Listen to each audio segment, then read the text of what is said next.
আসসালামু আলাইকুম। নতুন একটা ব্র্যান্ড নিউ ভিডিওতে আপনাদের সকলকে স্বাগতম। আজকে খুব ভাইরাল একটা ফুলদানি তৈরি করব।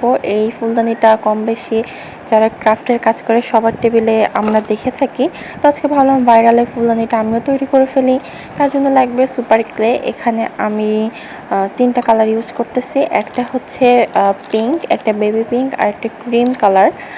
আমি এই 3টা কালারই সবার ফুলদানিতে দেখি কম বেশি সবারটাই একই রকম থাকে। আমিও ভাবলাম যে তাদেরটাই কপি করি। আপনারা চাইলে আপনাদের পছন্দ মতো যে কোনো কালারের ক্লে এখানে ইউজ করতে পারেন। তবে এই 3টা কালারের কম্বিনেশনটা আমার কাছে খুব বেশি ভালো লাগে। এখন আমি প্যাকেট থেকে এগুলো বের করে হচ্ছে যে আমি এক সাইডে রেখে দিব। আর প্রথমে আমি পিঙ্ক কালার যেটা, এটাকে সুন্দর করে আমি মিশিয়ে নিব একটার সাথে আরেকটা, যাতে ভিতরে কোনো শক্ত কিছু না থাকে। একদম স্মুথভাবে এটাকে যত মেশাবেন তত ভালো হবে, তৈরি করতে সুবিধা হবে। এখন আমি হাতের সাহায্যে এটা রাউন্ড করে নিলাম। আর প্রথমটা আমি হচ্ছে যে 9 পিস করব, আর বাকিগুলো 8 পিস করে করলেই হবে। আমি গুনে নিচ্ছি কয় পিস হলো। এখন আমি কেটে নিব ছোট ছোট পিস করে।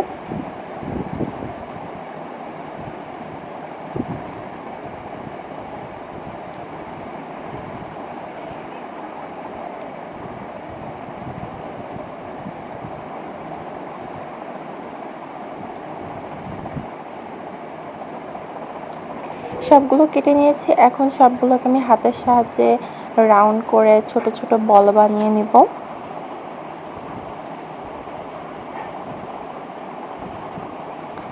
এখন যেটা বেবি পিঙ্ক কালার ছিল সেটাকেও একইভাবে আমি 8টা ভাগ করে নিব। যদি আমি 9 ভাগ করছিলাম, পরে একটা থেকে গেছিলো, আপনারা 8 ভাগ করে নেবেন। এখন এই খণ্ডগুলোকেও আমি গোল গোল রাউন্ড করে নিব। আর এগুলো কিন্তু একটার থেকে আরেকটা একটু দূরে দূরে লাগবেন, কারণ এগুলো না শুকানো পর্যন্ত একটার সাথে আরেকটা লাগলে কিন্তু লেগে যাবে একটার সাথে আরেকটা গা। এই জন্য একটু ফাঁকা ফাঁকা করে রাখবেন। এখন আমি ক্রিম কালারের ক্লেটাকেও হচ্ছে যে সমান ভাগে ভাগ করে নিব, নিয়ে এগুলোকেও আমি বল বল বানিয়ে নিব। যদি আমি 9টা করে নিয়েছি, কিন্তু আমার পরে একটা লাগেনি। তৈরি করার সময় দেখি যে 8টা করে লাগছে, কারণ মাঝখানে ফাঁকা থাকবে। প্রথমে আমি পিঙ্ক কালারের এই ক্লেগুলোকে পরপর সাজিয়ে নিয়েছি 3টা করে। দেখতেই পাচ্ছেন আমার বেস তৈরি হয়ে গেছে। এখন আমি এর উপরে বেবি পিঙ্ক কালারের ক্লেগুলোকে বসিয়ে নিব।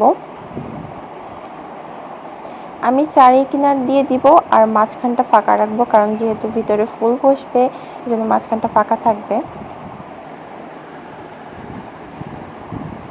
এখন এর উপরে আমি ক্রিম কালারের ক্লের বলগুলো বসিয়ে দিচ্ছি।